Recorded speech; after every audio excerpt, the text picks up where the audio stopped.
Metallica are arguably the most commercially successful and critically acclaimed heavy metal band of all time.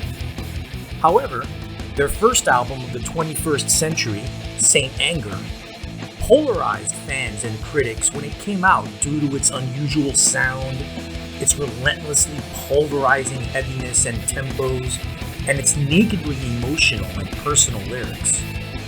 Throughout the years, that polarization eventually shifted to the way of overall derision and disenchantment, not just from music critics, but more importantly, from hardcore metalheads and Metallica fans. In the nearly 20 years since its release, Saint Anger has become something of an albatross around the band's necks, and something the band members have sought to distance themselves from.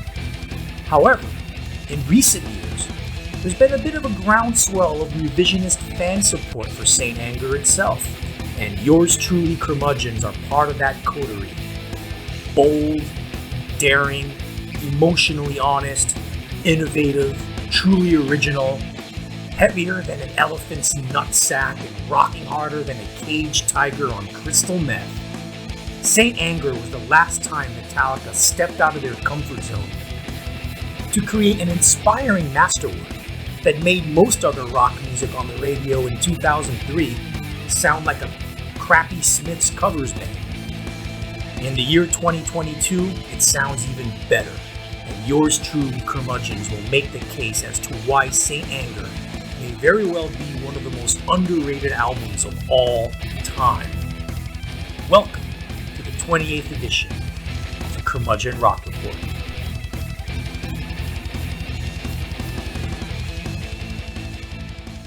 Welcome, everyone, to the 28th edition of the Curmudgeon Rock Report. This is Christopher O'Connor coming to you from suburban Houston. And with me, as always, is Arturo Andrade coming to you from Gwangju, South Korea.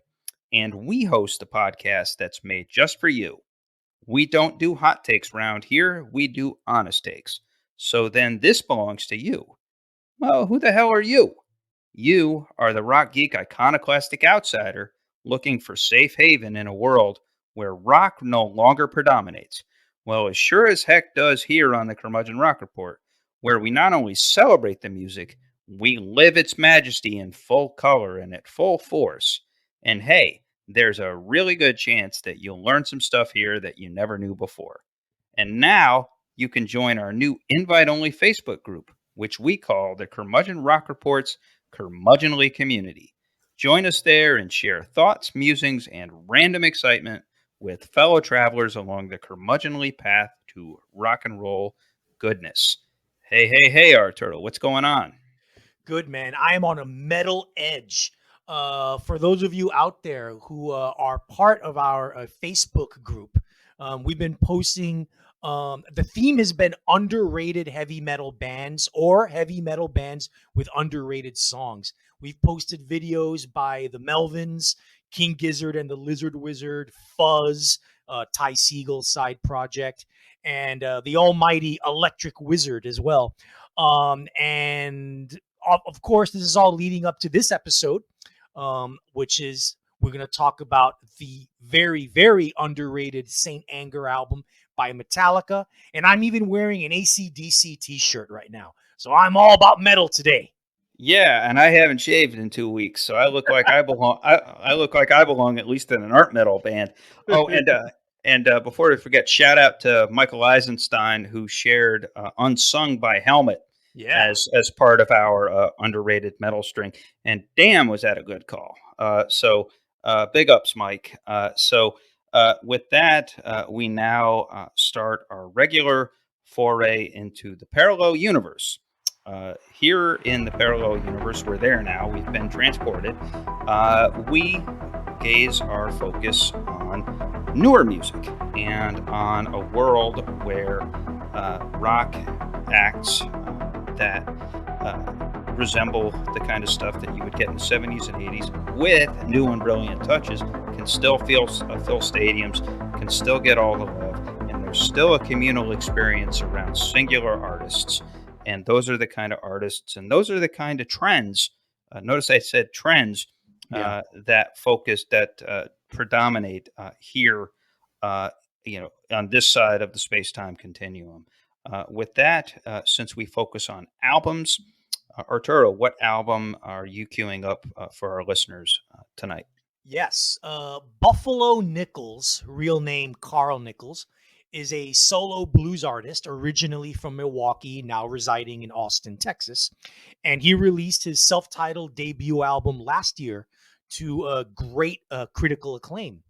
Basically, it's this: Buffalo Nichols, young black man, reclaims the blues from old white men and puts a socio-political stamp on it without abandoning the blues' inherent existential angst and, in fact, kind of making it contemporary again.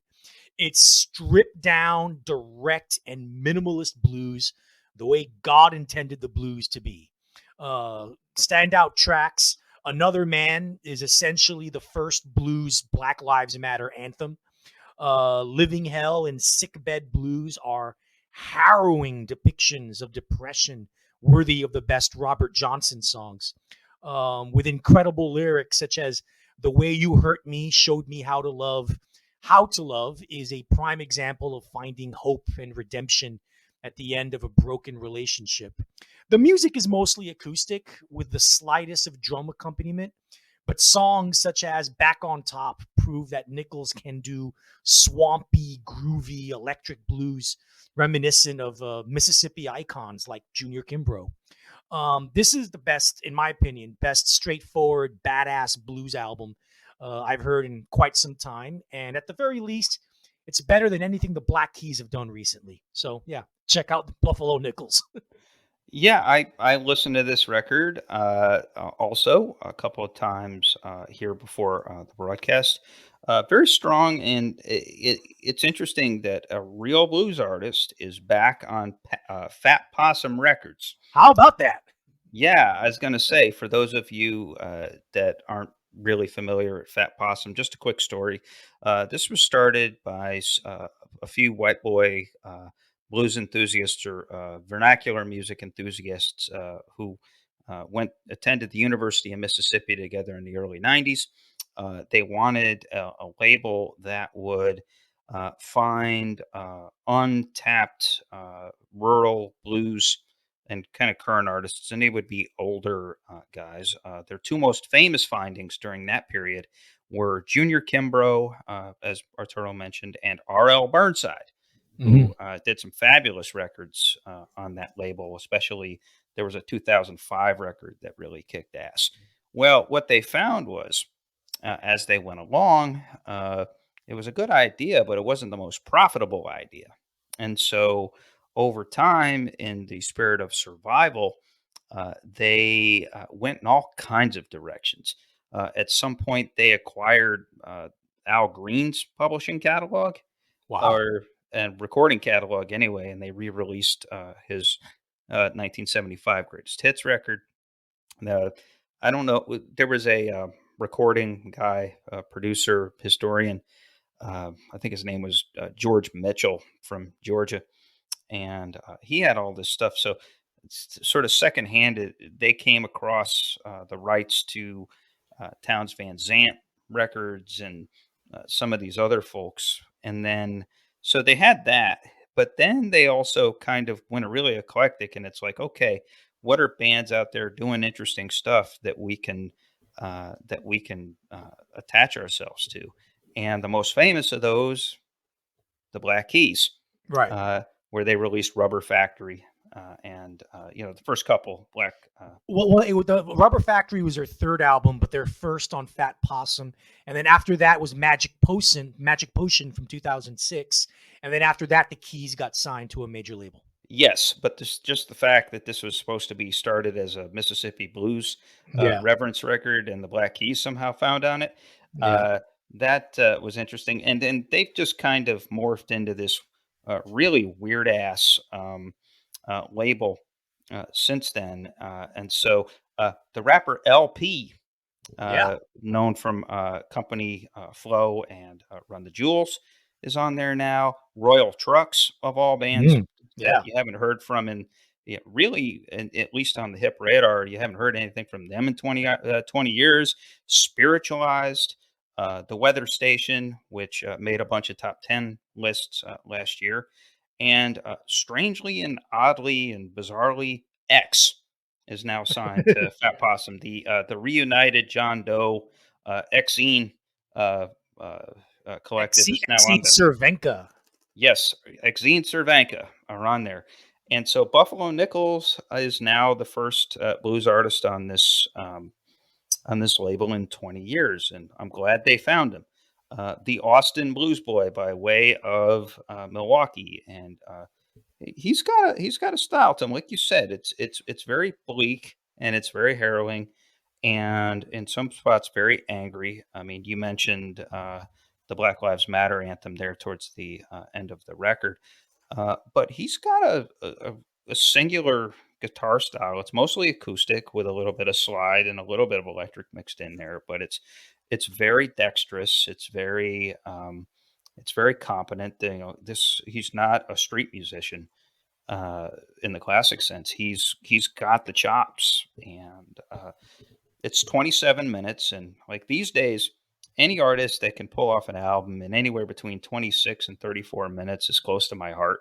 Uh, the shorter album is the better. I mean, this is what I see as a trend right now. Is I think that you're getting these artists that are understanding that while they may be a little bit more prolific, Right. at least the individual nuggets they're putting out there are shorter and more digestible and are not as full of garbage as. Case in point, King Gizzard and the Lizard Wizard. They're out. Look at yeah, they have a million albums, but they're all like in the 30-minute range.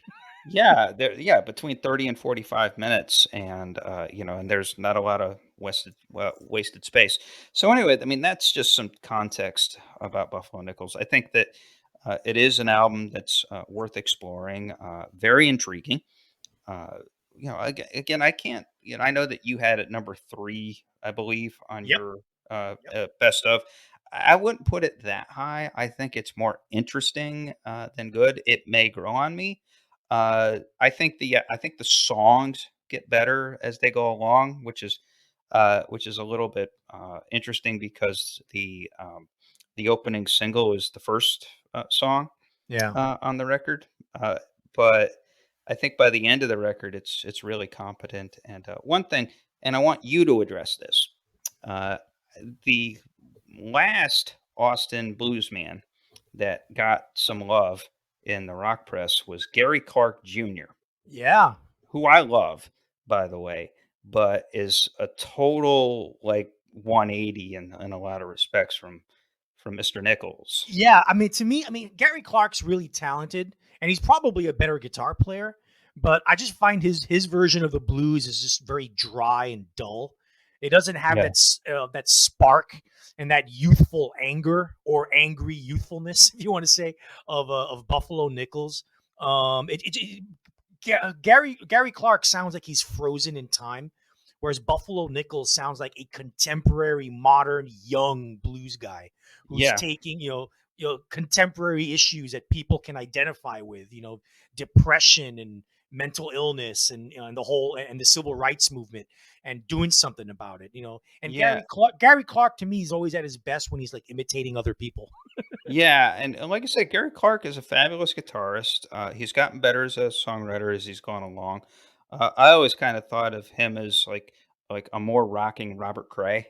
Uh, Yeah, right, uh, but Buffalo Nichols, I think you're right. I mean, he's doing contemporary music in a 1930s blues idiom, right. which is a really kind of intriguing combo. So, uh, long way of saying, dude, I think you got the nail on the head here. Yes. Now we're going to the exact 180-degree opposite of Buffalo Nichols for your recommendation, Chris. Yeah, we kind of have a habit of this whole 180 thing, and so I'm doing something a little bit different here than I would normally do. We're not focusing on a singular album, and I'm not exactly sure it's the kind of thing that normally would get covered in the waterfront, so to speak, of the Curmudgeon Rock Report, but uh, we care because it involves Jonny Greenwood, the guitar. Well, you could call him a guitar genius, but he doesn't do much with guitar these days, which we'll Not get anymore. into. Yeah, we'll get into this. He's now become, uh, he's increasingly become an A-list music or score guy for films. He's a scoreman, and so let's get into this a little bit. Now, there's a reason that fans and music critics alike hold on to Radiohead's masterpiece 1-2 punch of Kid A and Amnesiac, which we can now actually say without irony were released more than a generation ago. Yep. That is because they haven't done a whole lot worth celebrating then. Sure, they gave us the brilliant electro pop of 2007's in Rainbows, but otherwise, the band's output has devolved into self-aggrandizing wankery and slop. Arturo and I may never tire of bemoaning the flabbergasting demise of Radiohead. That's right. But hey, Jonny Greenwood is still going strong. Not as a rocker, though. Many of you listening remember the beyond brilliant score Greenwood composed for Paul Thomas Anderson's beyond brilliant film from 2007, There Will Be Blood. Daniel Day-Lewis and his milkshake is the most famous part of that for those of you who aren't as cinephile or as adoring as me. Anyway, so you might not be aware, however, that Greenwood has actually scored all of Anderson's films since then. It's been an artistic partnership of sorts, and it's presented Mr. Greenwood with something of a way forward. Greenwood did manage to score a couple of non Anderson films before 2021, most notably the really good 2011 film from Japan, Norwegian Wood. And he also released a couple of other far out collaborations. Definitely, and I discovered this in the course of doing my research here. Check out 2015's wild romp of an album, Junoon. You familiar with this, Arthur? No, It's I'm not. this is Jonny Greenwood working with the Rajasthan Express, which is basically like if there's such a thing as an Indian jazz funk band. That's it. And then an Israeli-born singer named Shai Ben Zur, and it's pretty wild. Actually, it's very Eastern influence, but electronic as well.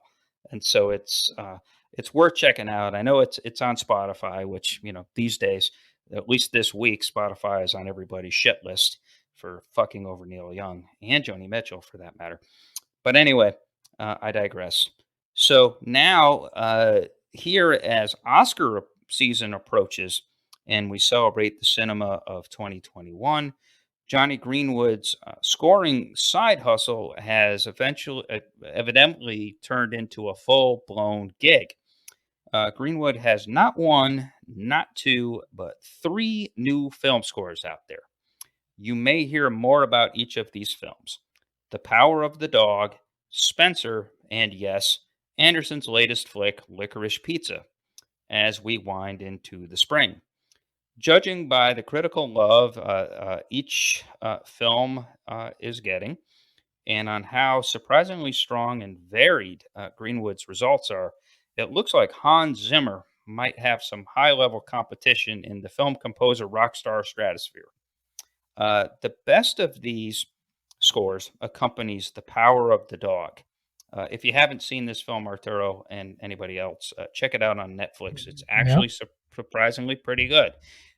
This is Jane Campion's adapted tale of a 1920s ranching family in Wyoming. And the film is not actually as Brokeback Mountain-esque as it seems as the story unfolds. Greenwood's compositions here are minimalist, brooding, and at times outright spooky. It features the bass end of the string section prominently, not just on cellos, but also on violas and violins, which makes for not something you hear every day. Let's just put it that way. At other points, there are sprinkling old school tack pianos that take the lead. And then there are some flat out weird ass horn parts in there as well. Some of this may remind you vaguely of that score from There Will Be Blood, which I guess can also be classified as a strange Western. But the resemblance is superficial. This one stays icy and detached, which befits the misleading and evasive cruelty portrayed in Benedict Cumberbatch's lead performance. You'll be hearing more about that because he's probably a shoo-in to win Best Actor this year. Ultimately, I think the score to The Power of the Dog is Greenwood's second best effort to date. The other two scores I mentioned don't merit quite as much love. Spencer is an obviously mainstream minded soundtrack to an obviously mainstream minded film, which is marked by an obviously mainstream minded performance by Kristen Stewart as the dearly departed Princess Diana. The music here is fuller, more traditional, more rollicking, and also pretty sly in that Greenwood, brings harpsichord, windwoods, lush string quartets, and organs into the mix to match the kind of pretension that tends to come in mind when we think of the British royal family. Pizza, meanwhile, puts Greenwood in the unusual position in an Anderson film of not doing a whole lot other than providing some lovely harp, string, and acoustic guitar motifs to surround Anderson's most popular music inspired movies since Boogie Nights and Magnolia way back when. I will give Greenwood this, though. If the film is supposed to be a 1973 nostalgia trip, then Greenwood's music here could have been the backing for any kind of cheesy Streisand or Roberta Flack ballad. So there we have it, folks. Yeah, maybe the first time we'll ever hear Radiohead connected with Barbara Streisand. Or Roberta Flack, you know. So here we have so the guy who's playing in tunings on the Benz and OK Computer, revitalized if not revolutionized guitar rock, is now an avant-garde maestro of the big screen. With this trio of work out there now, Greenwood is poised to join the Hollywood A-list. Get used to seeing his name in the credits a whole lot more. The end. Yeah, many episodes ago last year, in fact, our second episode, Kill the Sacred Cows. Chris and I, you folks may or may not remember, we went to bat, slamming down critically acclaimed artists that we think aren't worth near the reverential treatment that they get. My five entries and choices were Radiohead's post amnesiac output. So I love Radiohead up until the mid noughts. Bjork post, and of course what I call the holy trinity of overrated suckitude: Sid Barrett, Scott Walker, and Kate Bush. Um, yeah, it's not surprising that Greenwood is occupying himself with film scores. Obviously, he loves doing it. But when you've been as creatively bankrupt as Tom York has been for the past decade and a half, yeah, it's probably Yeah. best that Greenwood does. It's best that Greenwood does this kind of stuff. Yeah. No, absolutely, and that's what I'm saying is that like at least Greenwood is still have has the inspiration and some of the stuff Rick really works. Actually, like there's a double harpsichord thing on the Spencer soundtrack that kind of rocks. But Right. Power of the Dog is just it's very befitting of the sort of um, it's a it's like the smallest the movie it is. It's like kind of the smallest Western expanse movie imaginable. That you get that, but it's a tale of mean people and who suffer uh, the pangs of other mean people and sort of toxic masculinity. And so I think Right. the score sort of befits that sort of detachment and those types of things. So Greenwood's got a talent for this kind of thing. And so, with that said, uh, we now leave the parallel universe. That was a pretty good, like you said, there was a yin and a yang that were both very well explained. How about that? And now we segue into the main meat of this here sandwich this week. We are, like we said, we're going to be defending. Saint Anger, which is the rare album that Arturo and I both love and both revere and are both contrarian about. uh, Yes. and not obnoxiously so. I think we're right about all this. So Oh, Arturo, absolutely. Arturo Yeah. set us up. Yeah, well, 4 episodes ago, we started a new series called In Defense of, in which we take a certain band slash artist or an album by a band slash artist that is either critically derided or commercially ignored, or both. And we do our best to defend them and make the case why they are worth listening to. No, this is not revisionist history bullshit, as Chris alludes to every week in our or every episode in our slogan and mission statement. We are not here for hot takes and unpopular, controversial opinions just for the sake of drawing attention. We mean what we say and we say what we mean. And we do indeed mean it when we say Metallica's album, Saint Anger, from 2003, is one of the most underrated fucking albums of all time. In fact, we'll take it a step further. I think it's one of Metallica's 5 best albums, period. When this album came out in the spring of '03, initial reviews were positive, but over time, the band's fan base and hardcore metalheads, who are some of the most obnoxious fans in the world, uh, expressed extreme displeasure with the album, flooding the internet and blog sites with all kinds of vitriol. Remember, this was before social media, about how terrible the songs were and how terrible the production was. It wasn't long before the music critic consensus turned against the album as well, with several reviews condemning it as harshly as many of Metallica's fans had. Um, Before I go further, Chris, you're a former music journalist. Can you cite us some quotes from some of the very unnecessarily negative Saint Anger reviews from back in the day? Yeah, actually, let me read you a real piece of crap to set this up. So, Pitchfork, Oh, back God, of course, Pitchfork. Fuckers. yeah, well, the thing about Pitchfork is not only was it a bad review, but it was a really strange and ridiculous attempt at what was this even going for? Satire, Yeah. some kind of like it's some kind of like hipster fantasia or who the hell knows what was going into this mind? I mean, God bless Pitchfork for at least having the freedom to publish this bullshit. But Yeah. anyway, the whole concept is this guy is an archaeologist in the future, or he's supposedly steeping Saint Anger back in the 1850s for some bizarre reason. Which so anyway, let me just read this. This is just part of it. I don't even need to set it up anymore. This is just kind of absurd. He says, "If only Karl Marx, had lived to see the sides flip over a dwindling battle line. For the first time, a technological advance, MP3s and digital downloading spelled victory for the proletariat.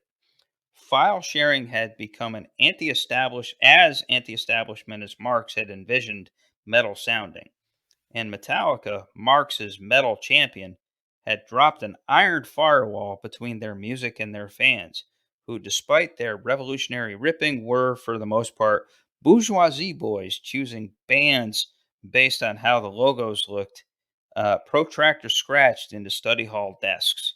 We kibbutz workers, who lived here by choice, manufacturing Metallica CDs, facing time in the lightless cell, if found touching or experiencing sane anger before its shipping date.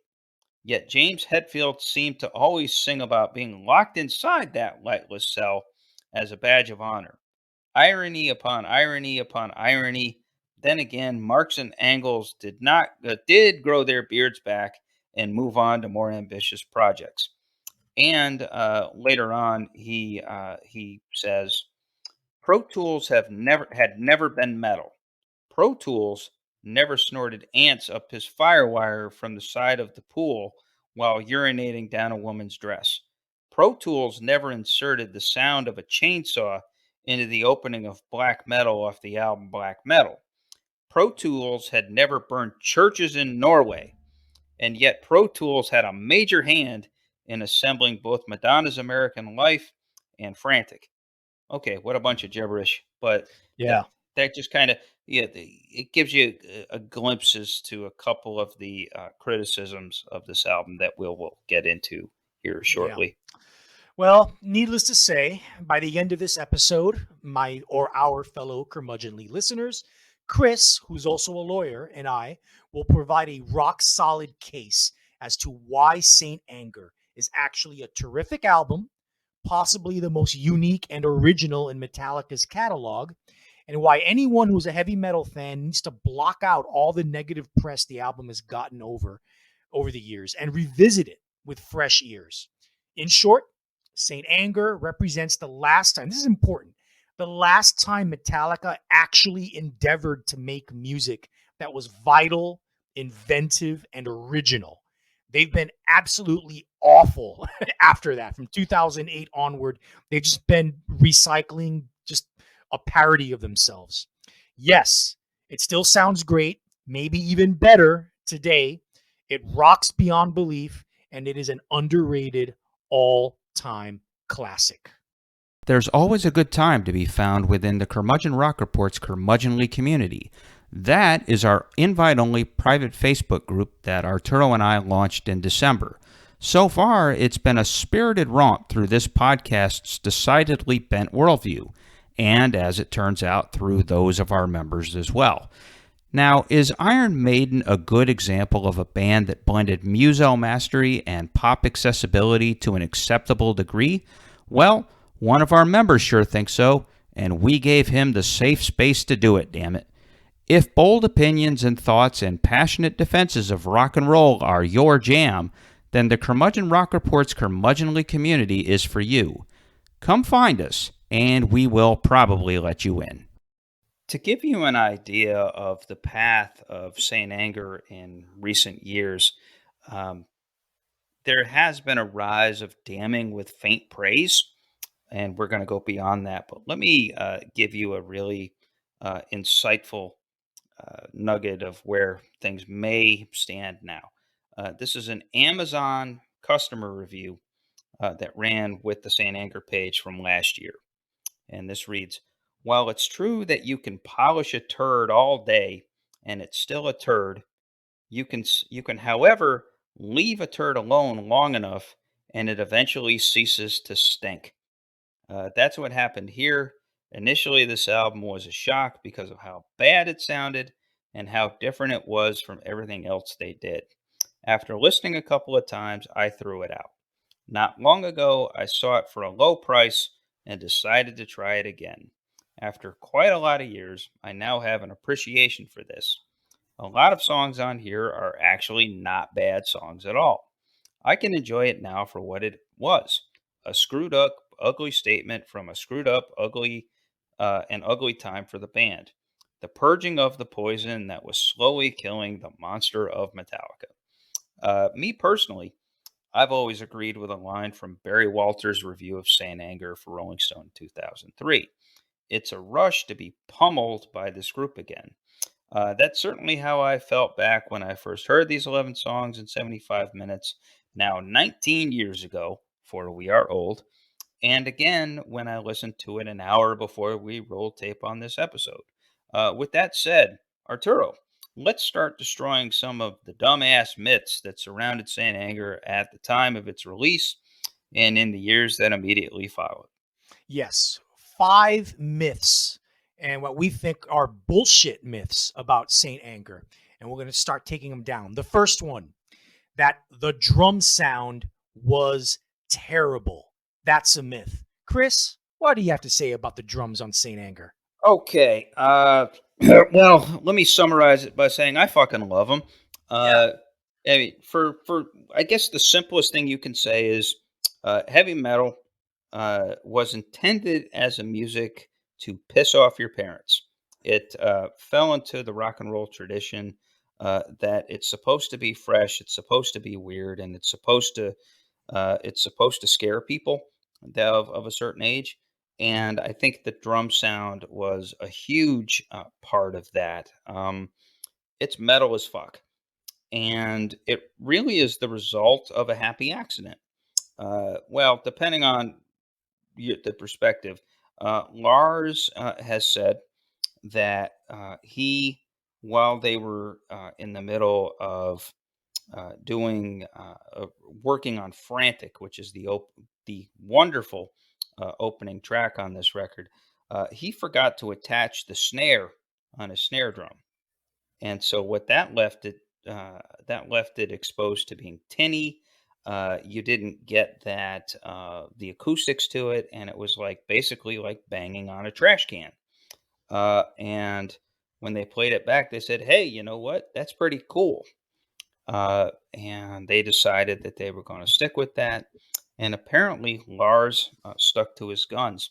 So Bob Rock, 2 years ago, in an interview with Loudwire, it was a podcast that Loudwire sponsors. He was talking about this, and he tells a story about while they're doing the album, they have a long established clubhouse, which I guess is a place in Oakland that dates back to the Cliff Burton days before Cliff Burton died. And he had the drums set up in a certain way. Bob Rock was like, "Fuck that! Why not just try to fool around at some other drums and try to figure it out and come up with something different?" And in the midst of this, uh, Lars was like, "Hey, hand me a snare drum," and he just detached the snare and came up with that. And I think the goal was to reenact the sound that they would get when they were jamming in that clubhouse, where everything was bald and raw, and it was just them just rocking the fuck out without any studio tricks. So and you get that, and we'll talk about it. The wonderful documentary, Some Kind of Monster. They get into this. The beginning of it, they establish the whole concept is it's supposed to be like four guys jamming in a garage and just sort of getting back to basics. And so I think it was part of that. But boy, does it work! Like I love like Dirty Window. I mean, Yeah. Dirty Window is just like that is just metal as a motherfucker. Literally, it does sound like they're just banging on pots and pans and trash cans and all of that. It just, and it sets up a kick-ass riff, and it's just an exercise in pure ass metal. Yeah. Listen, people like to complain about the drum sound here. Back in 1988, Metallica put out one of their classic albums, and Justice for All, which is a great album, but it's like great music produced very poorly.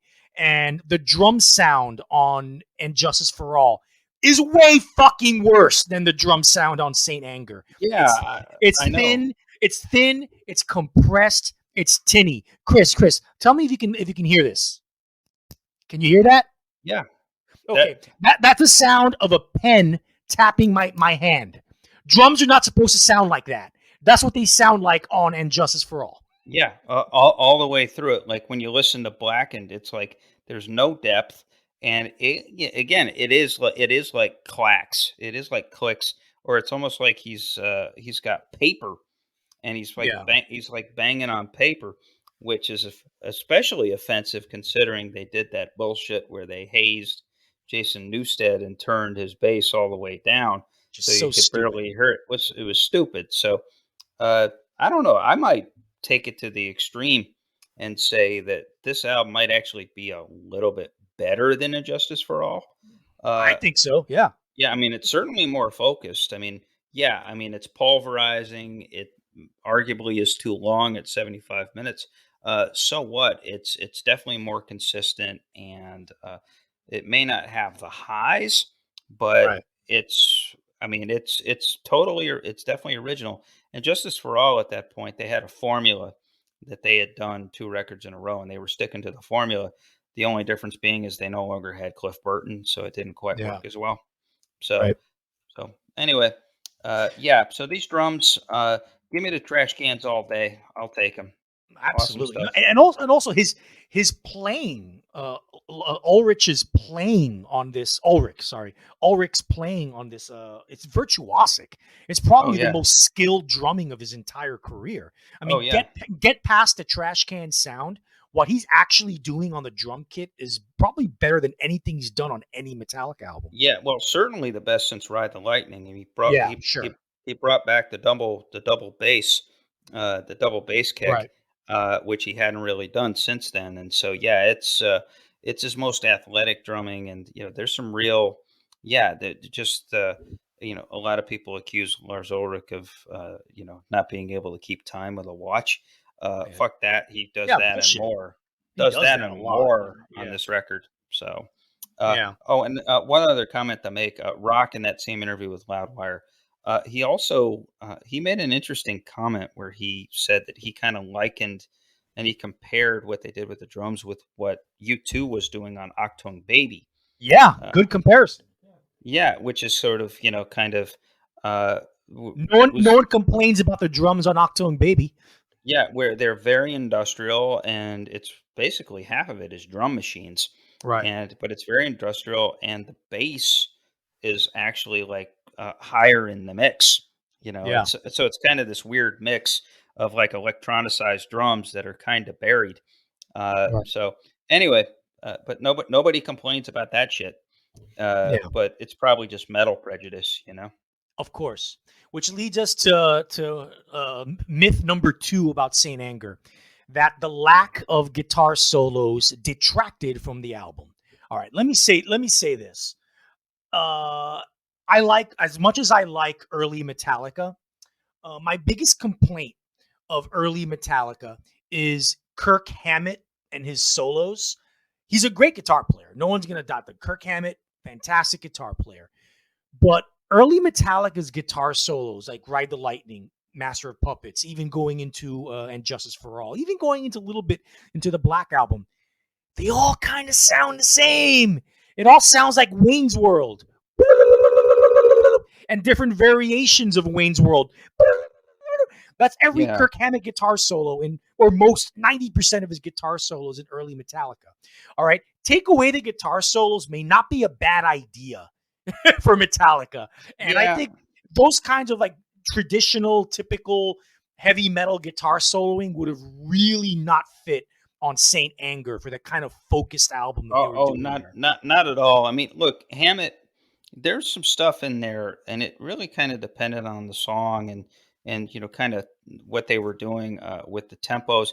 Some of them were just kind of there to be there, but then you do have some classic stuff like the middle of Ride the Lightning is just incredible. Sure. Uh, the soloing in the middle of Master of Puppets, sort of the beautiful middle part.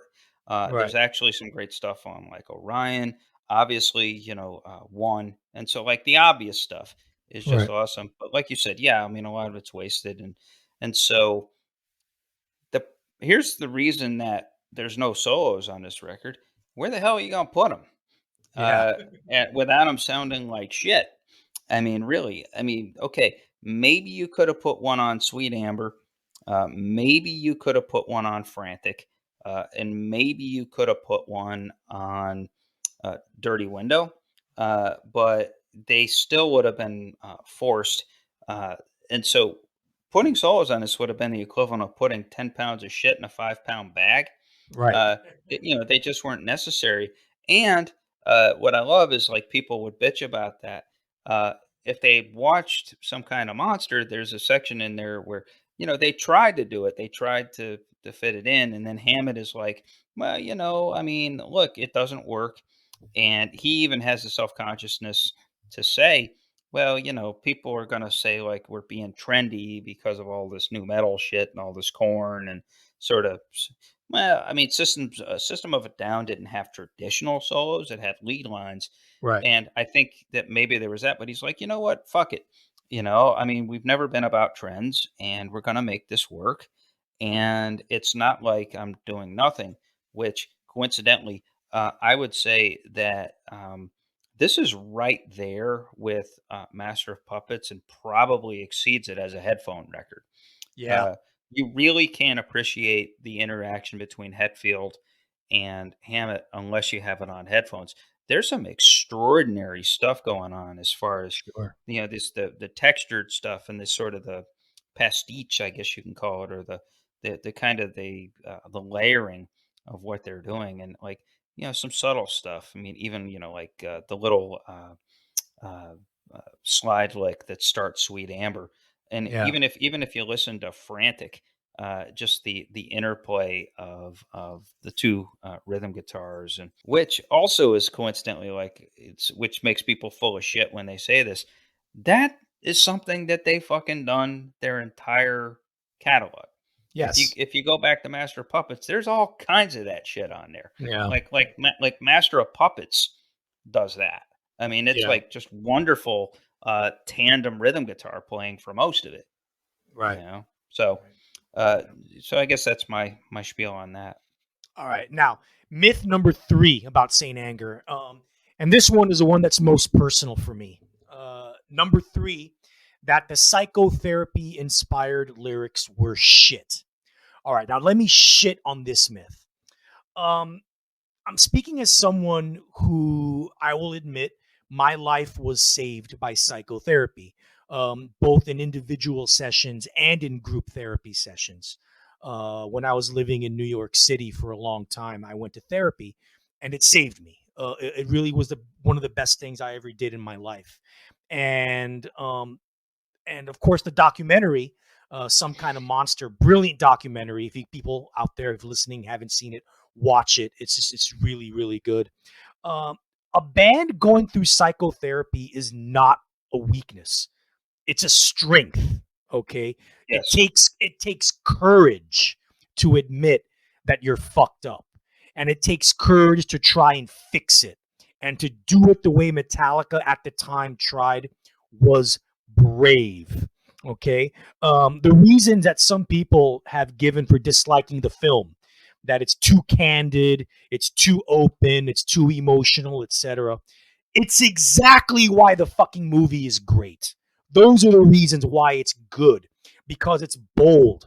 No other band in rock history has gone to this length to open themselves up in front of the camera and in front of their fans. You know, it's the album stylistically is a bold departure, but also the movie they made to basically give fans a bit of a context before they listen to the album. That's pretty brave too. And just them going through psychotherapy is brave. They should be applauded for that. They shouldn't be criticized for it. And frankly, the therapy saved them. It really kept the band together, Yeah. despite how difficult the therapy sessions were.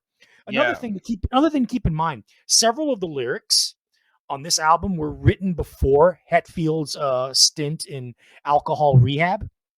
uh his is basically its subconscious is screaming out, and him going to rehab plus the therapy that he did basically give the lyrics this overt tangible meaning behind them. Even though like a lot of the lyrics were pre-therapy, it's clearly his subconscious talking, and Yeah. that subconscious came out in his alcohol rehab, and in his therapy. Listen, man, 20 plus years is a lot for a band to be together. That plus their lack of communication skills led to their issues getting along and all these issues building up. They had to go to therapy, man. They needed to, Yeah, you know? they really had kind of lost their identity Yeah, at this point. And look, I usually hate it when a band is like, "Oh, we went into the studio with nothing, and then it just right, organically all came together." Because right. 90% of the time, the results are just real horseshit.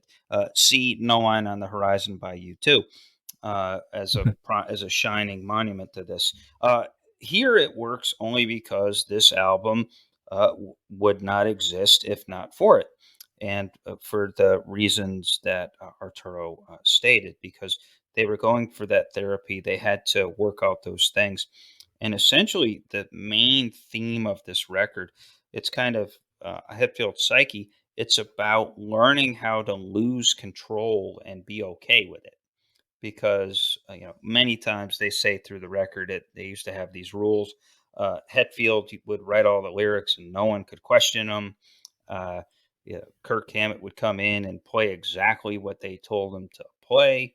and all of this. And I think they realized with what they were going through at that point, where they were in the middle of suing Napster, which is one of the dumbest PR moves for any Right. you know band ever. I understand what they were trying to do, but it just really got them shit on for years. Jason Newsted, their bassist, quit for lots of reasons. Number one reason being is that he got involved in a side project band, and Hetfield was trying to control him and cockblock him on that. And Newsted said, "Nope, I'm taking off." And then the alcohol is getting there. And to me, the most stunning moment of Some Kind of Monster is they're in a session with Phil Toll, who is their therapist.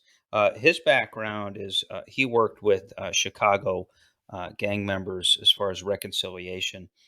He also was brought in as a performance coach slash therapist for the Rams team that won the Super Bowl. Uh, he also was brought in to try to save Rage Against the Machine in the same kind of way. It didn't work. But he had this way of pointing out with Hetfield being kind of scared of giving up that control, scared of the process, kind of scared of now that Jason Newsted's gone, what's happening, and scared of the cameras and the booms, the boom mics that were in the room, and feeling like he was on top of all of this. And Phil Toll was like saying, "Well, it sounds like your life is dominated by fear, and fear is what is controlling this, and fear is what needs to come out." And you get this look on Hetfield's face where he's like, "Oh shit, he's right." Yeah. And then I think it's like a week later that he goes to rehabs. And so what you can say is that the psychotherapy opened enough and triggered Hetfield to actually go to rehab and spend that time with his family and clean himself up and all of that. But at the same time, even when he comes back, he's like on this 4 hour a day schedule and still Right. trying to control everything and all of that. So a lot of the lyrics kind of come from that. Some Kind of Monster is like the one complete song they did before uh, he went to rehab. And like Arturo said, I've always loved the lyric. This is the face that stones you cold. This is the moment that needs to breathe. These are the claws that scratch these wounds.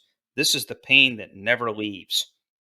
Right. Uh, and then probably the single most stunning moment on the record, which I love, and like the most metal thing in the world, is whispering, "Not only do I know the answer," and then screaming, "I don't even know what the question is," Yeah. from My World. I mean, that's just stunning. So yeah, no, you're right. I think that the psychotherapy, uh, the world needed to see how this works. Uh, Yeah. Most disappointing moment in the film is because they do an interview with Jason Newsted where he says that their decision to bring in Phil Toll was quote really fucking lame. And so I mean, it's here's my thing on that. Okay, on one hand, Newstead is right because they shouldn't need a therapist because of how well they know each other, but he's wrong in that the Hetfield Ulrich impasse had gotten so bad that they really needed a therapist, and especially with those two. yeah. Maybe not from Newstead's perspective, maybe not from Hammett's perspective, but those two really needed a therapist. Although Hammett went along with it, though. I mean, Hammett, I think, Yeah. understood Sure. that there was something healthy to be had from that. And honestly, I think Hammett loved it because they started taking him more seriously, Yeah. and realized he had a lot to contribute with the Buddhism and some of the stuff Right. that made it onto the record. And of course, Jason Newsted calling it lame is kind of ironic because one of the reasons they did it was because of the control issues. That Ulrich was devastated that Hetfield ran Newsted out of the band Yeah. because of his fear of losing control. This idea that Right. he even Hetfield even says it in the film, like afterwards. It's like when he's sober. He's like, Yeah, in retrospect, I think I was just terrified of losing Metallica, and Yeah. Newstead veering off and doing his own thing might cut into that. So, uh, yeah, very brave. It's really astonishing that these guys actually opened themselves to doing it, and they stuck Yeah. with it. So, I uh, kind of wish you two would have done something like this. yeah, which would be really really interesting. Imagine if they had like done this for like Octung Baby. Or Yeah. well, actually, no line on the horizon, so that they could actually get back to making non-shitty music. All right, back to the myths with two more to go. Yes. Myth number 4 about Saint Anger, that they were going for a new metal sound. Now, maybe yes, they kind of sort of were, but that accusation of that they were going for a new metal sound has the implicit message that the sound they were going for sucked because they were going for new metal. Here's the thing: neither Linkin Park nor Limp Bizkit ever did anything as savage as Saint Anger. Um, Corn approached that level of savagery, but those guys aren't near the songwriters that Hetfield and Ulrich were. Yeah. Lyrically, my God, Lincoln bands like Linkin Park and Paramore, you can pretty much take their lyrics like, I'm so sad, I hate myself, I don't know why, just juvenile crap. The lyrics on this album are not juvenile. They're not No. juvenile new metal. These are adults who have come from the other end of addiction and therapy, and the lyrics are kind of witty actually for Metallica, which is unusual for them. Yeah. Hetfield's not known for his wit. There's a Yeah. wit and kind of a sly humor to a lot of the lyrics on this album. Yeah. And then again, the music, like, come on, there's no new metal band that sounds as savage and as powerful and as primitive and just overwhelmingly original. With the riffs are really original on this album. You don't there is no precedent in Metallica's discography for the kind of riffage that Saint Anger has. Yeah, I mean, the whole new metal thing, yeah, definitely was bullshit because, that started off. I mean, they were looking to do a Metallica record, and they had these riffs, and a lot of that criticism really comes from this idea that they were using Pro Tools, and Right. so this idea that somehow the grooves were manufactured and stitched together. And Ulrich actually talks about that in the film. He says, "Hey, this is great because we get to take a 3-hour jam session and we get to take the greatest, the best parts of it, stitch it together." Well, why fucking not? This idea that Yeah. this nonsense that it was processed and somehow it's a bad record. No, I mean, there's a lot of like we keep talking about U2. U2's records probably since like at least Octung Baby have all been processed as shit, you know, and a lot of this stuff. And so just because there's a lot of studio trickery in something doesn't mean that it's inauthentic. And so there was this metal ethos that just because you had those established live grooves and you had that pocket and you could play those things live. Yeah, I mean they could do it with these songs too, but it was just much more intricate and much more. Well, I guess let's just put it this way: the technology at the time was brand new. Why the fuck wouldn't they use it? I mean, Right. I think that's the more practical answer. And yeah, look, the new metal thing. Yeah, look, okay, so maybe they weren't worried about competing, but they're at that point where there's still yeah, I think there is some fear of losing their fans, and they want to do something bold, and boy did they do it. And it wasn't following the crowd; it was following their instincts and Right. that this record came out of their instincts and it came out of again it was courage that to be able to do that to sort of eschew their formula and rebuild themselves. And so I think it was just coincidental. And honestly, it's kind of fucking lame because by 2003 new metal was basically over, right? Yeah, Yeah. kind of. I mean, Limp Bizkit always sucked, but even Limp Bizkit fans will admit that by '03 they were done. Yeah, and Korn was basically done by then. Even though I love Untouchables from '02, I think that's their best record. They were done, and so even like the other bands like POD, they were done. Like whatever Theory of a Dead Man. So like what you started to get is you started to get like new metal bands that were really terrible. The You the know, the only two new metal bands that survived past the early noughties were basically Linkin Park and System of a Down, and System of a Down were the only good one. Well, and Slipknot, Slipknot is actually of all those bands, they're the ones that are really truly still going. Uh, Yeah. and again, Slipknot has been terrible for 10 years, but they had some good records. And obviously, I covered Iowa in one of our Vault segments a while back, and so there was some stuff there. But even that album, I mean, new metal is insulting because that's just a fucking metal record. To me, if it rocks balls, it has originality, and it has that rawness to the bone and that sort of what would you call it, like tortured anger. Yeah. If it's got that, it's a fucking metal record, you know. All right. So Now, the fifth and last myth about Saint Anger, that the album was a career killer.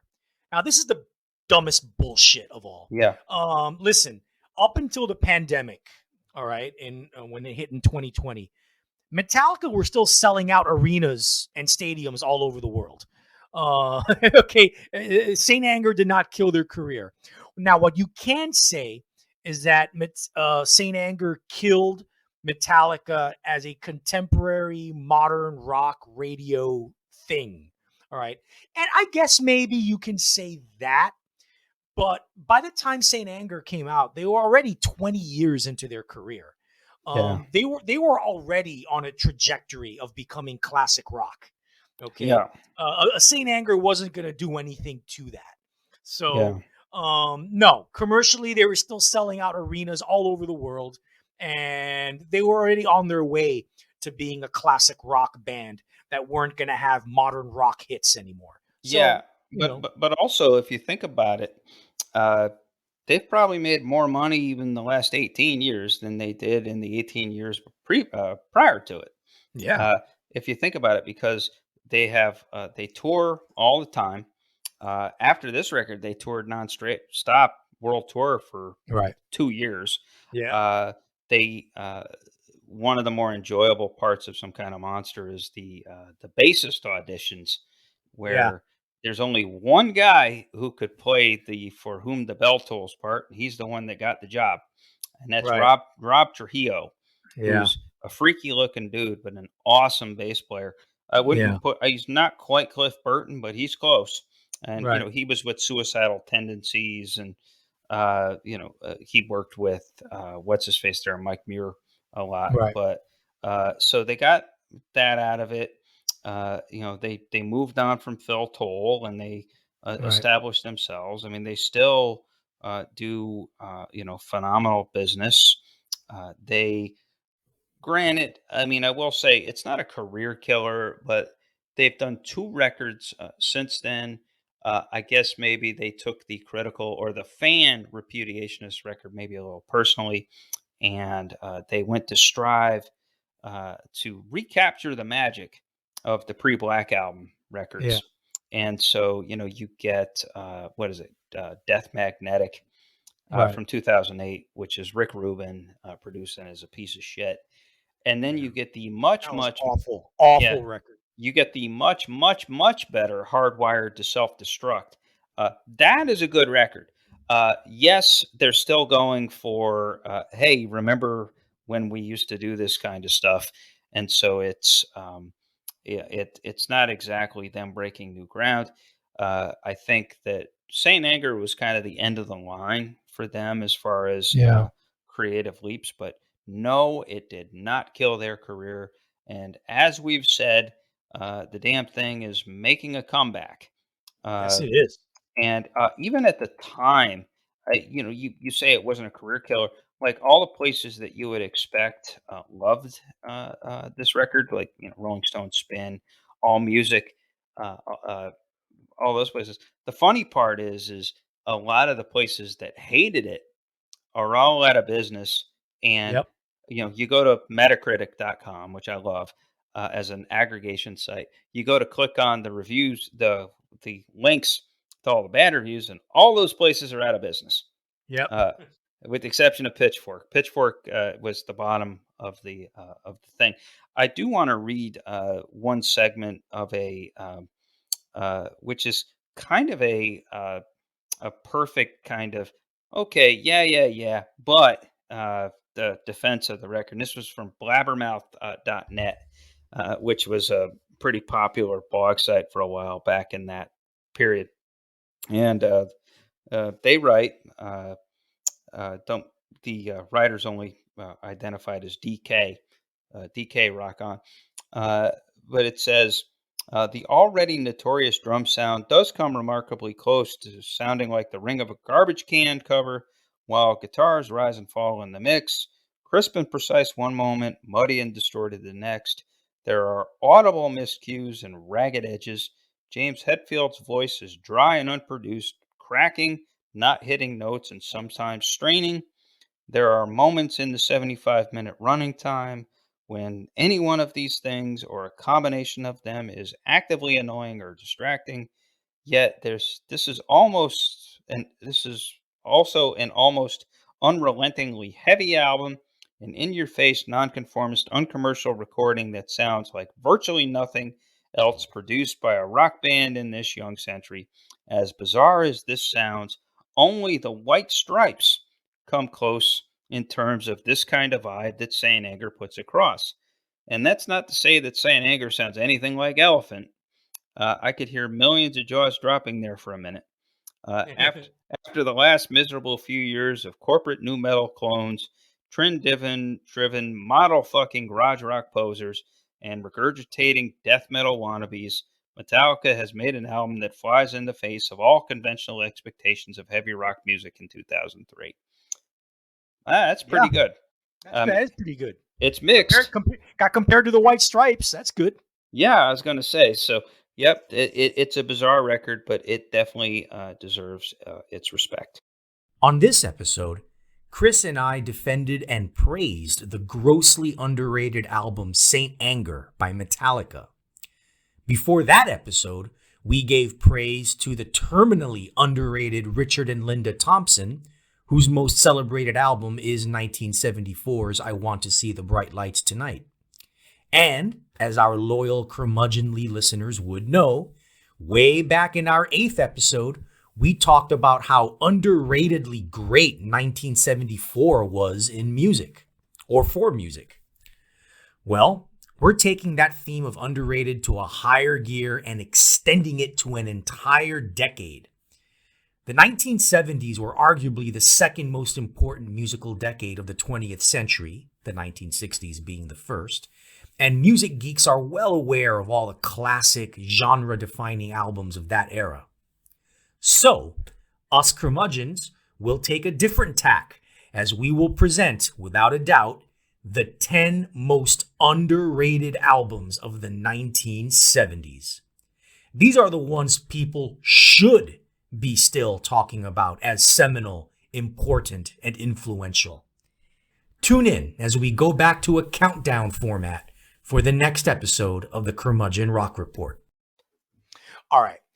Now, folks, we will do our curmudgeonly track-by-track breakdown of the songs on Saint Anger. Before we'll do that, let me say a few things. First, Chris and I, we both love this album, but we differ on some of the songs. So it's going to be interesting to see how we go into each track.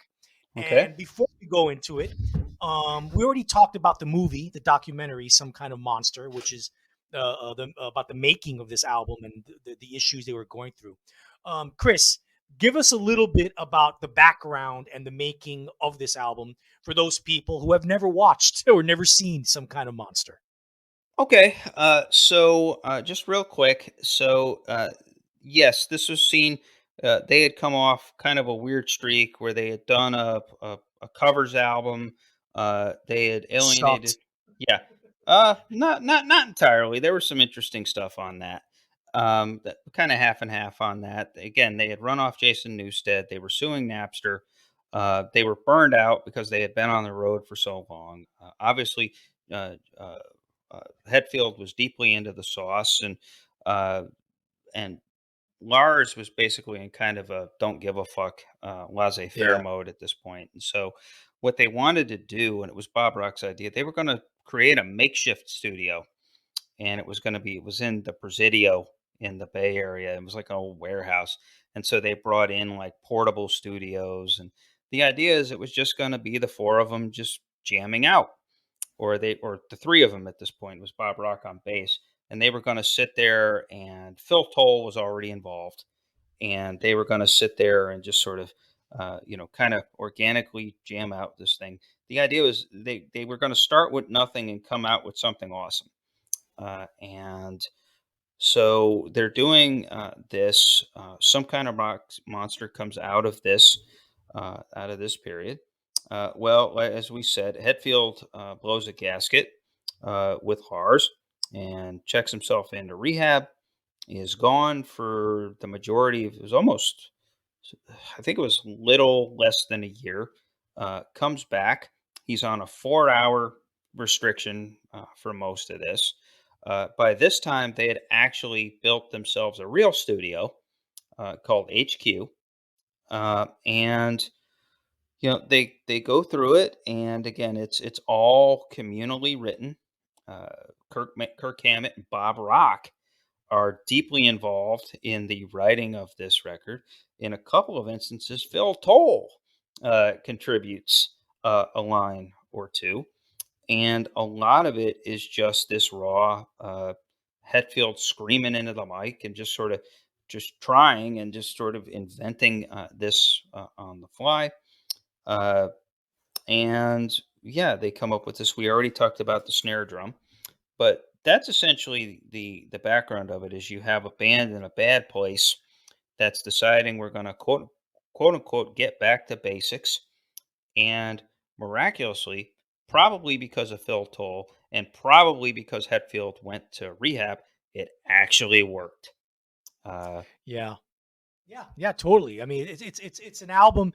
There is no other album in Metallica's catalog like Saint Anger. It's yeah, really unique. It's its own world, its own thing, yeah. and it's all the better for it. You got to remember. I mean, Hetfield is one of the great assholes in rock and roll history. So their process was always Ehrlich, Lars Ulrich, and Hetfield would sit down and come up with the germs of the songs. And, Cliff Burton was involved in this too before he died. But they would get together, they'd come up with germs of the song. Hetfield would write all the lyrics, and they were barred from criticizing each other in the studio. Yeah. And so the idea is, Kirk Hammett would come in and do what he was told to do. Newsted would come in and do what he was told to do, and they had a rule uh, that Ulrich was not allowed to criticize the lyrics or the singing, and Hetfield was not allowed to criticize the drumming. And most of the time, they would come in, if they didn't have full songs, they would have like demoed bits.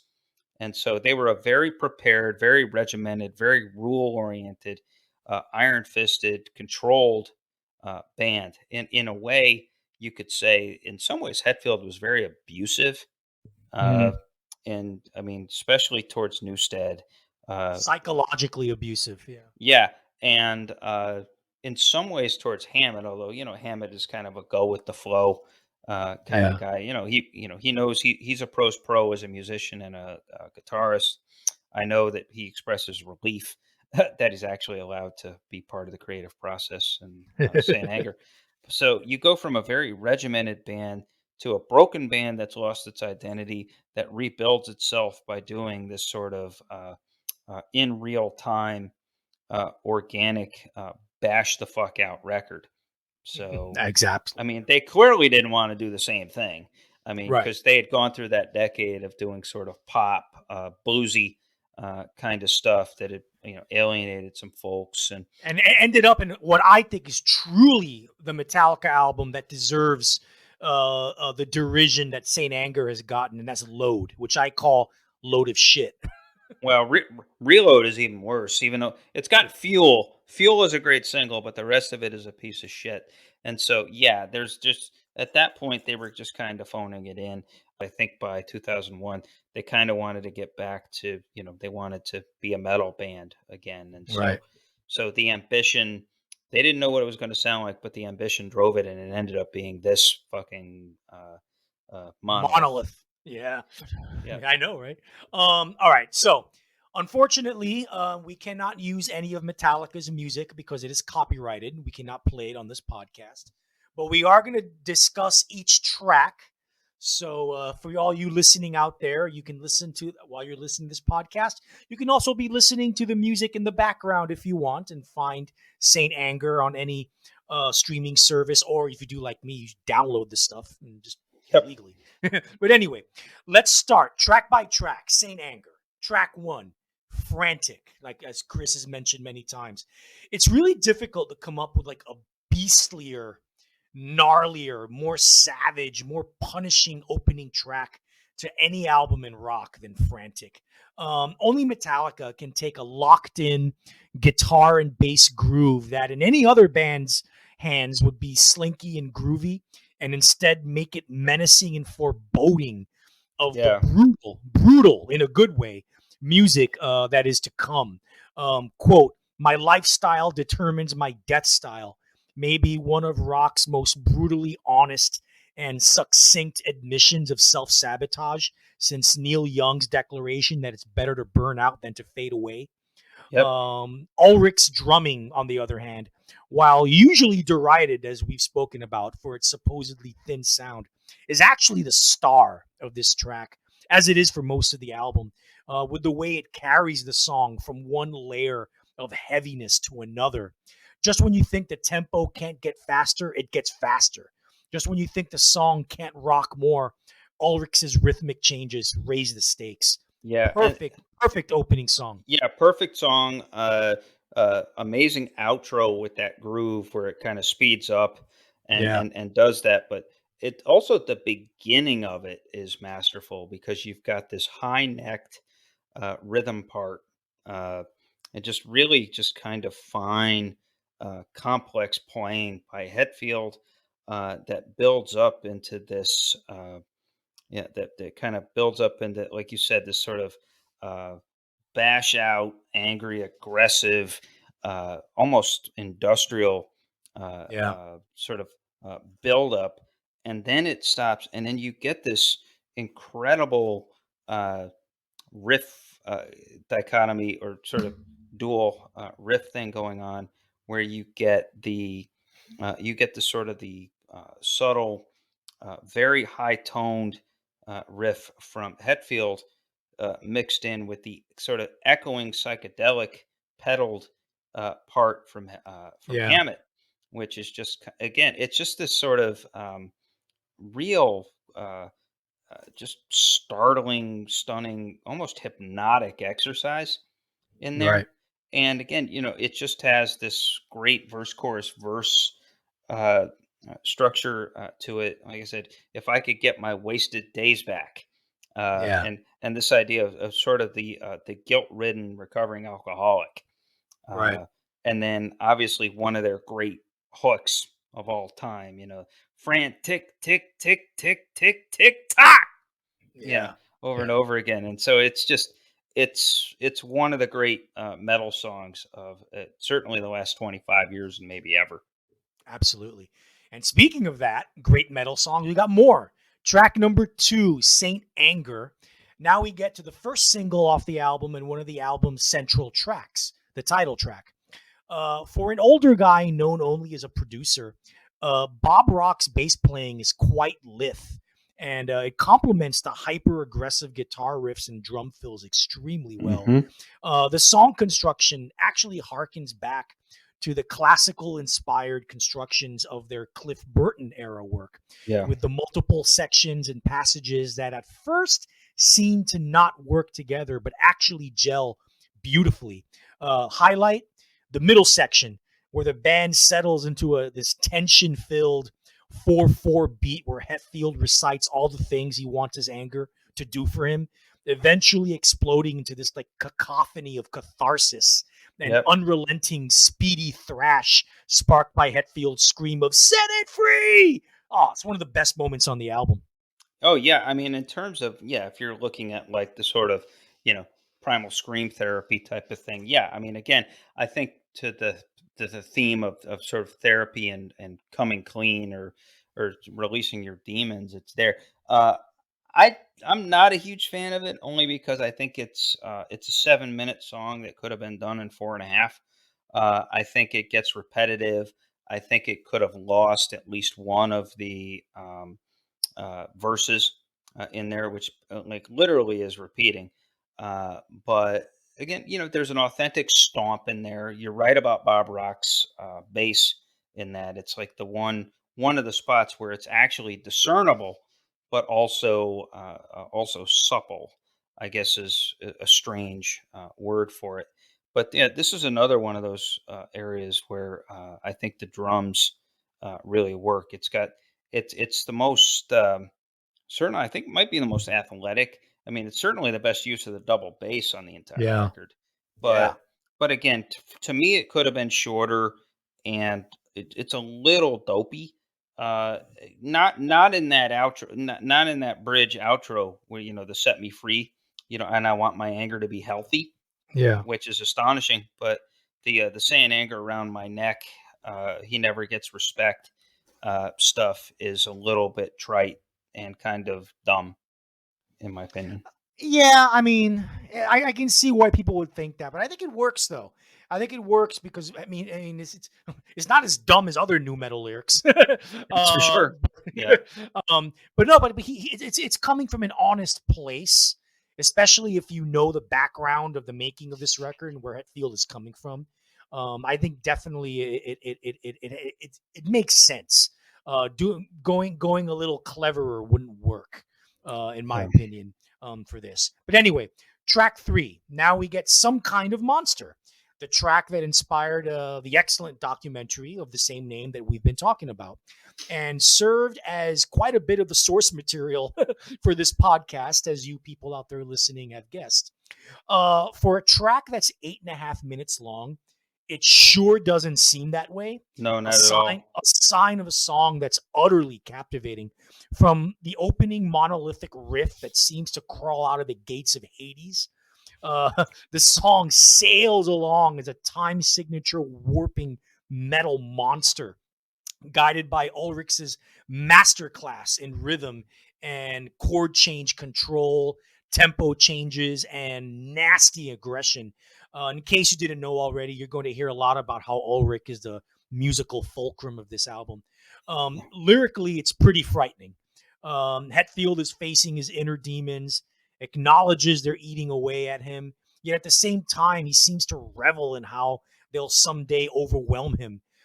He's trying to transcend self-loathing and overcome a part of him that he knows is bad by desperately transforming it into some sort of empowerment. He has to do this if he doesn't want to go under. It Yeah. isn't what he's singing. It isn't what he's singing that's important. It's how he's singing it, with this Yeah. mixture of genuine sadness, anger, and more importantly, anguish, desperation. Yeah. On an album that has some of the best vocal performances of Hetfield's career. This song is one of his best vocal performances. Period. Yeah. I mean, there's like a staccato, Yeah, like the rhythm of it. It's one of my favorite Metallica riffs yeah, of all time, and it's got that rhythm, and it's propulsive and yeah. consistent. It builds, and then when it gets to the middle of that with that wicked ass drum part Right. Yeah, where the riff goes a little, it clips. It kind of yeah, goes, it kind of cuts in half and it clips, and you get this, sort of the second half of the song, and just everything is just perfect in it. Where you get the riffs, you get those "We the People" right. sections with what it's like double bass and double time, Yeah, which is just nuts.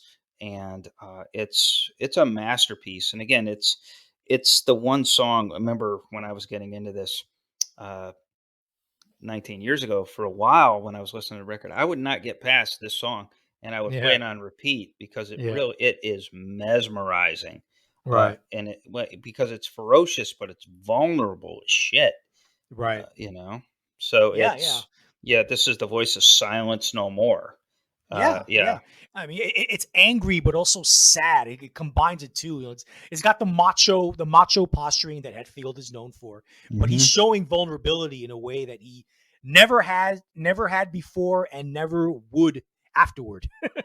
you Mhm. know. Anyway, track number 4, "Dirty Window." You referenced this song already. Yeah. Opening with Ulrich's pounding staccato shots. Dirty Window opens with the album's gnarliest riff and the one most indebted to hardcore punk. The slow down breaks that are peppered throughout the track only enforce the tension and enhance the speedy parts, if you will. Metallica have always been a band known for the extreme dynamics in their music, and that talent, at least in this curmudgeon's opinion, have in their discography rarely been more apparent than on Dirty Window. Whereas the previous track saw Hetfield trying to make something positive out of his weaknesses, this track sees Hetfield frustrated and willing to give in. Yeah. I'm judge and I'm jury and I'm executioner too. It would be heartbreaking if it didn't rock so viscerally. Yeah. Oh, I know. And this is the song that I think that most reminds us that one of the common influences, at least at the beginning of the band, these guys were huge Misfits fans, Yeah, and so there is a real Misfits to this song, especially, and a couple others in the album. But this one is very Misfits, and I said that opening. It reminds me of there's a couple of songs on and Justice for All that have that same kind of beat yeah, and same kind of tempo, but this is done much better and much dirtier and much nastier. And so it's just the trash can thing is just wonderful. I mean, yeah, it's one of my favorite musical uh, pieces of the entire yeah. record. Yeah. All right, next track. Invisible Kid. No rest for the weary.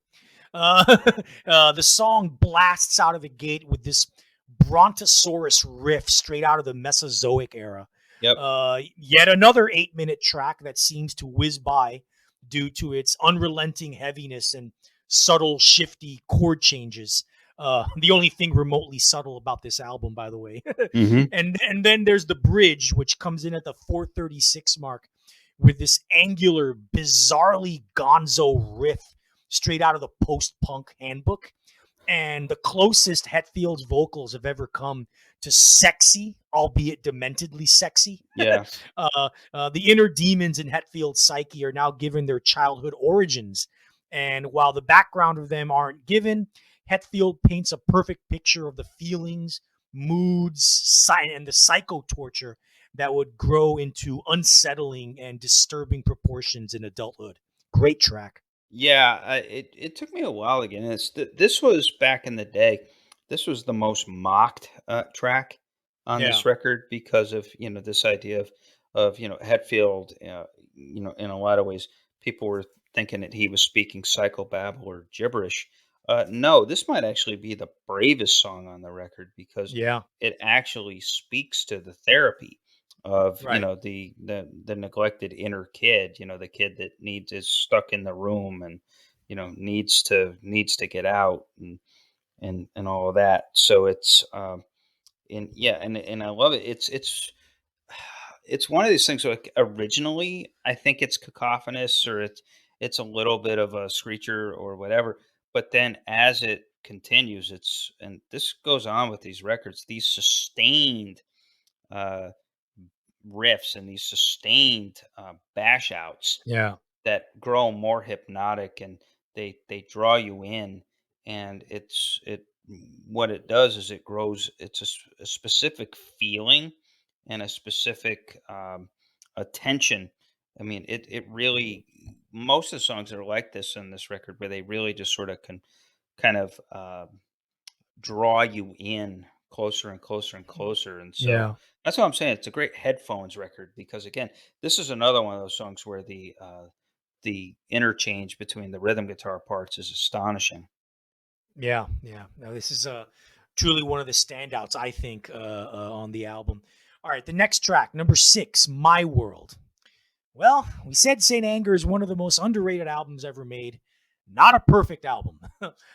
If one wants to argue that the album should have been trimmed and edited a little bit, in my opinion, one could start with this track right here. In an album full of colossal riffs, this song has probably the most stock riff on the album, as Ulrich is fond of saying in the Some Kind of Monster documentary. And to me, the lyrics come across as bratty and childish, as opposed to the emotionally intelligent and visceral power of what precludes them. You know, Yeah, in my opinion. I disagree. It's one of my favorite songs on the record. I think that it's again because of that sort of hypnotic effect and sort of the mood of the record. And then, like I said, my favorite moment on the entire record is the whole you know, I don't even know what the question is, scream, because Yeah, it's like so raw and obviously first or second take. It's a take, it's not edited, and it's just him just completely losing it, screaming it, and you can just feel that. And so, I don't mind that groove. Again, like you said, maybe a stock riff, but I think the groove is there. I think that obviously, Ulrich's playing is there, and again, it's just that moment of just pure raw, uh, don't give a fuck feeling of frustration by Hetfield that makes it. So yeah, it's one of those that we agree with. Don't agree on. yeah. Track 7, "Shoot Me Again." This is, in my opinion, the final track of the two-song lull in the middle of the album. Going beyond a stock riff, this song has what can charitably be called a simplistic, dunderheaded riff. Yeah, Hetfield's sarcastic, redneck inflected voice in the chorus just seems to undermine all the moving and affecting catharsis of the first 5 tracks. All the shots I take, I spit back at you. It just sounds juvenile and spiteful, where before he sounded anguished and pleading. You know? yeah. I mean, I think this one kind of does approach "Don't Tread on Me," Yeah. Hetfield, and Right. this kind of meatheadish, standoffish thing. But at the same time, it kind of does have a cool hook to it. Yeah. So it's not, and it's got that little part in the beginning with the sort of the almost like the whistling guitar thing. And Yeah. so as a bit, if you're going to look at, it's not an album of bits and pieces, but if you want to look at bits and pieces, that's one of the better pieces. Yeah, not a great song. Yeah, and it is a little. Yeah, I think that there's a couple of these songs that maybe A&R put them in their head could be possible Right. singles. Yeah. This feels like one of them, as does Yeah. the next song, which is fucking fantastic, by the way. But the next song was probably, it actually was the third single on the record. But Yeah. Yeah. uh, yeah, and so let's go with Yeah. that. Yeah. Talk about it. Track number 8, "Sweet Amber." Now, here's where the album picks up again. And contrarily enough, with a riff that begins blissfully sweet until the song bursts into this turbocharged fury again. But hey, then again, what's with that perverse sing along melody in the verse, sung in an unusually sweet way? "Use what I want to get what you want," and the pre-chorus speaks to Hetfield's ongoing inner conflict with his dark side. And right before that, what is that we hear? Is that a synthesizer line straight out of 1970s Todd Rundgren?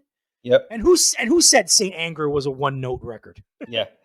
Yeah, no, exactly. Yeah, I mean, this is one of the more interesting, songs on the record because, like you said, it has that, like, kinda weird, almost drunken slide, Yeah. thing in the beginning, and then yeah, and then all of a sudden it kinda picks up and, probably the best chorus, bit on this record, and yeah, it's a fun song, it was clearly intended for radio play, but Yeah. it works, and you can tell that they're having a lot of fun cranking it out.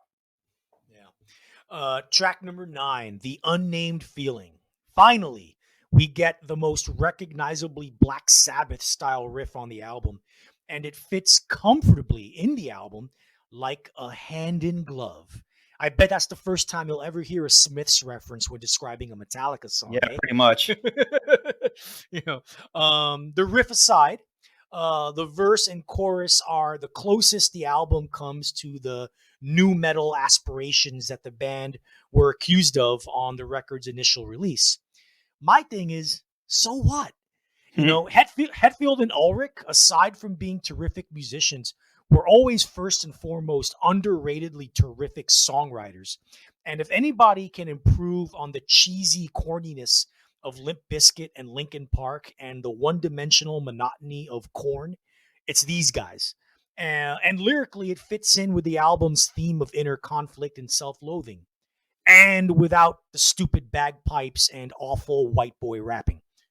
Yeah, yeah, pretty much. To me, it's musically, it may be the most boring on it, but great lyric and great aesthetic.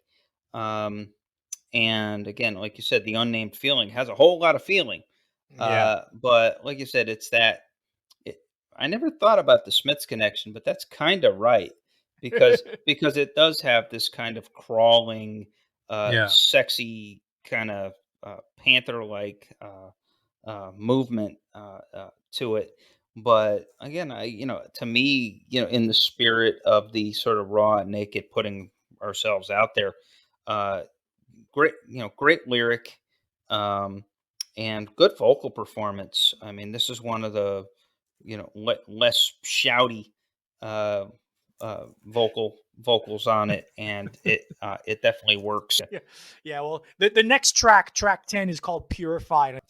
With Purify, we are back to punishing levels of sonic cruelty.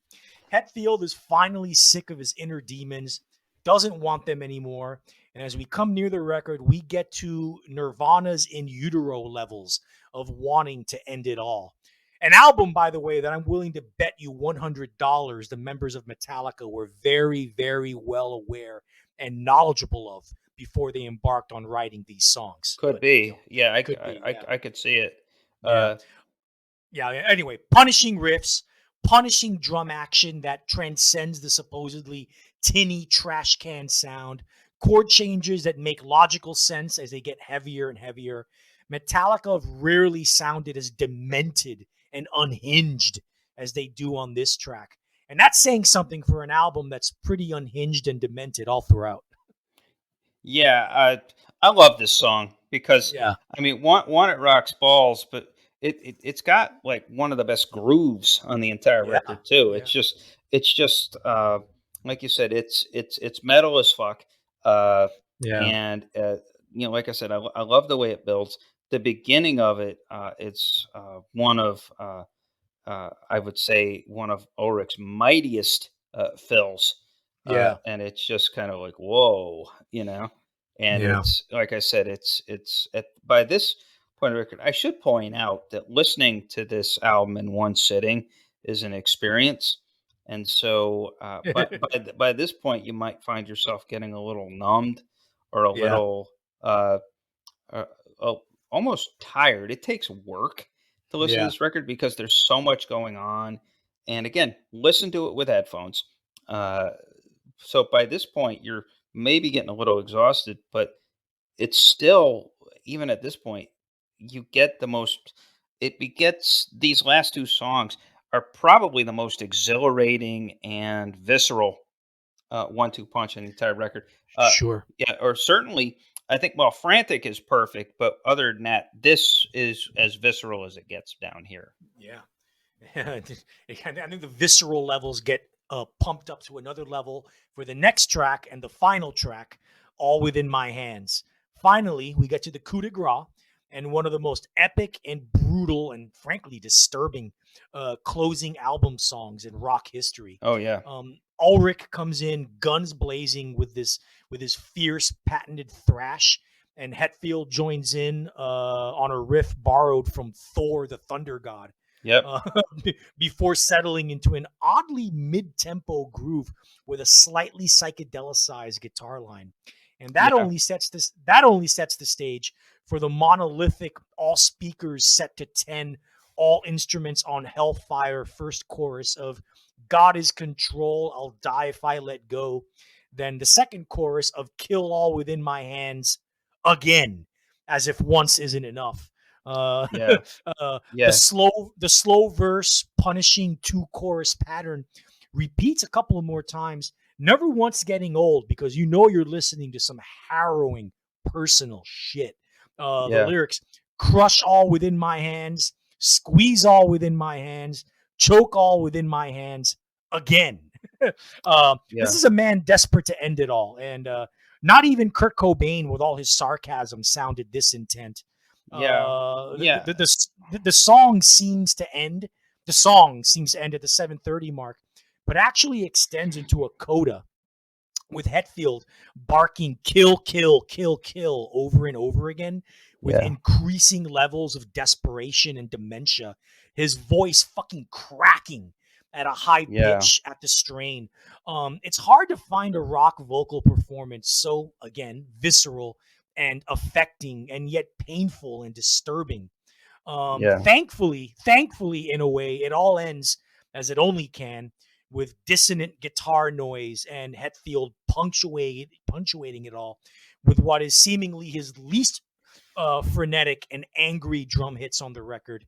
It's a climactic end to one of the most powerful depictions of mental anguish and depression ever recorded on a rock album. Yeah, all within my hands, like you said. It to me, it's not a death or a suicide in the physical sense. Right, right. It's a spiritual death. Yeah, It's in rehab. It's the old extract it and lift it up to God, or yeah, give it up to the right. celestial Yeah, beings. And so I yeah, think this is what I've always interpreted him doing. It's like it's all within yeah, my hands again. And so this time it's like I want it to die. I want those demons, and I want that place from the alcoholism and the rage came from. And yeah, oh, that coda is just, oh my goodness. I mean, it's yeah, just stunning. And depending on the mood I'm in, and depending, it just happened now. It's just jaw dropping, and it just, oh, it leaves you with a chill, and it's just. yeah. I mean, I can relate to it too, because like who hasn't been in that kind of, like you said, almost desperate, unhinged, almost like psychotic break state. Right. It's astonishing, and again, it's like great. The interplay between the drums and the riffs and the two, like the double guitar rhythm guitar thing goes on there. So we sort of named it there, and it's a 75. I would say this: it's hard to get through it all in the 75-minute one sit down, but it's Right. essential because it's a unified body of work. Um, Right. you can't say that about the Black Album. You can't say that about Injustice for All. You can say that about Saint Anger. Yeah. It's meant to be consumed as a singular statement, even though it's pulverizing, even though it might end up numbing your mind a little bit. It can be exhausting because it's fucking relentless, Yeah. but you have to listen to it in one sitting. And so uh, begins astonishingly, ends astonishingly, and lots of amazing stuff in between. Yeah.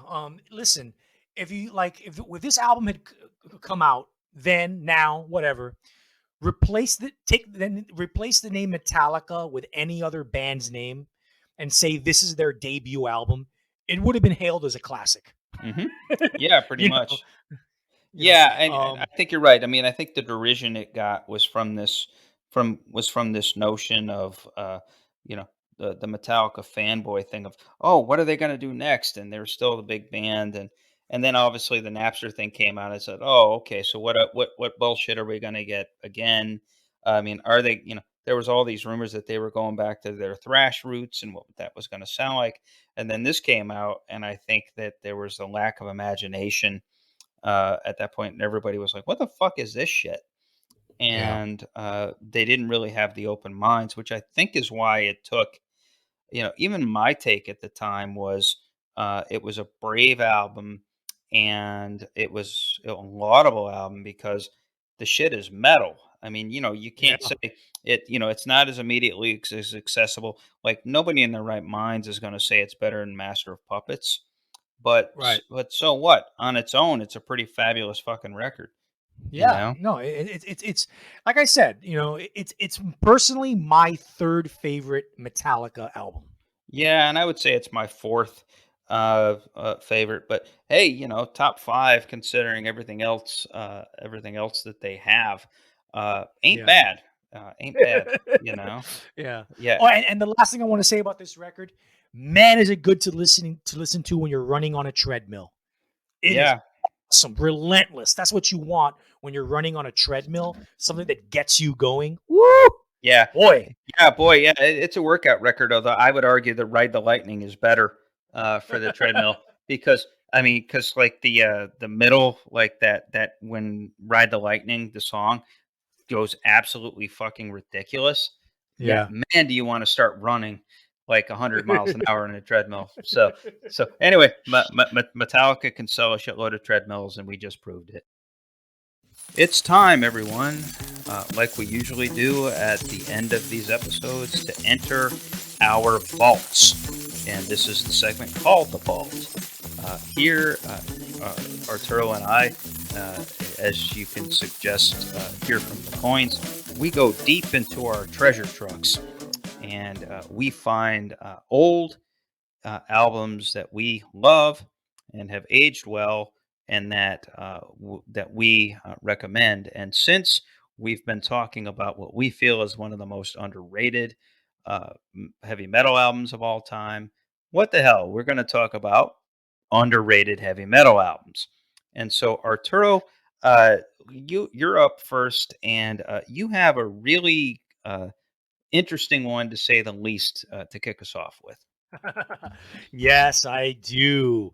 Okay, for those of you curmudgeonly listeners who are a little too young to know, Motorhead were one of the most consistent brands in heavy metal. For roughly a 30-year period, the late 1970s through the late noughties, the band was a touring and recording machine. They had 21 studio albums, 15, yes, 15 live albums, 5 EPs, and a touring schedule that rivaled the Grateful Dead. Now, in fact, the Dead comparison is rather apt because no, Motorhead were not a noodly jam band, but they had a fierce, loyal fan base that traveled around to see them. They were also one of the few metal bands, if not the only metal band, who were accepted by punk rock bands. And it makes sense. There isn't a single band ever other band ever, who can claim that they were a profound influence on both thrash metal and hardcore punk. And then there was the irresistible, charismatic force of nature that was the late, great Lemmy Kilmister himself. The band's lead singer, or growler, bassist, chief songwriter, lyricist, and swashbuckling rock and roll philosopher. Lemmy led a booze and drugs lifestyle that only Keith Richards could have survived. Yeah, pretty much. The fact that Lemmy lived until the age of 70 is actually quite remarkable. you know, he died in 2015 at the age of 70. What separated Lemmy from most songwriters in the world of heavy metal was the fact that there was a worldly wit and a humor to his lyrics. He also had little time for the sci-fi, fantasy, swords and sorcery bullshit that captivated so many cheesy metalheads. See Iron Maiden. Uh, Ronnie James Dio. Dio. His songs were more grounded and rooted in real life issues, usually targeting the three things that he hated most in the world: organized religion, politics, and war. Lemmy was no meat-headed metal guy. He was a, a really smart, sharp dude. But anyway, back to the band's music. The band's commercial peak, and arguably their creative peak as well, was their 1980 masterpiece, Ace of Spades. By 1986, though, while the band still maintained a hardcore cult following, the what followed, or the following years, and what they didn't quite translate to mainstream success. Remember, this was the era of truly awful glam and hair metal. They spent most of the 1980s on independent labels like Bronze Records and later on GWR Records, both British indie labels specializing in metal. Orgasmatron came out on the latter, GWR Records. And in this curmudgeonly person's, or this curmudgeon's not so humble opinion, it is Motorhead's greatest album of the 1980s, not named Ace of Spades. There you go. Now, Lemmy himself criticized the album for years after its release, specifically for the way it was mixed. Producer Bill Laswell had previously worked with Mick Jagger and Herbie Hancock. And in Lemmy's own words from his autobiography White Line Fever, quote, Bill was good for getting sounds, but he fucked everything up in the mix. It was a much better album when he took it to New York than when he brought it back. It was dreadful. Orgasmatron was mud. Now, while it is true that the production quality is a bit on the flat side, with several songs sounding a bit thin and compressed, two things have to be considered when evaluating this album. First, this was the 1980s. Thin, flat, compressed, bass lacking sounds was kind of the prevalent sound of the day for a lot of rock music. And as a metal album coming out on a small indie label, one shouldn't have expected a Queen style bombastic production. Second, the songs themselves are some of the best the band ever produced. This is the first album that they employed two guitarists. They were previously a trio, and it really shows in the full muscular feel of the tracks.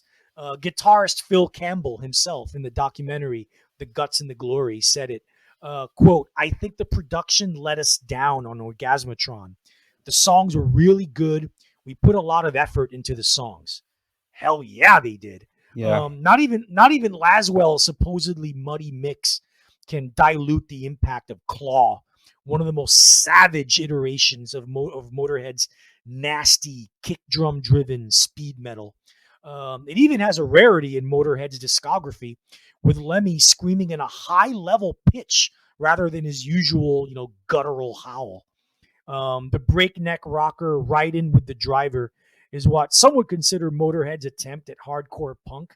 But in fact, if anyone knows their rock music history, it's hardcore punk that attempted to be Motorhead.